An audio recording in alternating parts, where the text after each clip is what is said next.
Sa lahat ng mga senior citizens, narito ang update patungkol sa senior citizens discount. Ating panoorin hanggang sa dulo.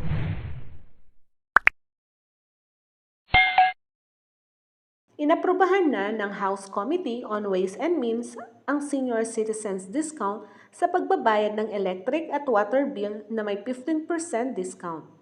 Ayon kay Representative Rodolfo Ompong Ardanes, ang dating orihinal na proposal sa substitute bill consolidating 8 bill ay 10% discount lamang. Pero ito ay nadagdag at naging 15% discount.